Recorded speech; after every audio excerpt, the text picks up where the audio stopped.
Ini ceritanya kelanjutan video yang kemarin.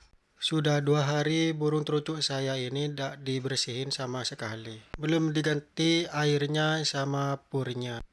Nah, nggak ada lagi saya kasih aja pisang kecil kayak gini. Menurut kalian ini gimana?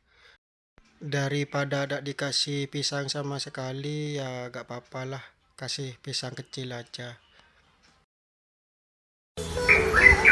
Di saat pemain burung bilang tidak punya uang, percayalah, di dalam sangkar ada ATM yang belum keluar.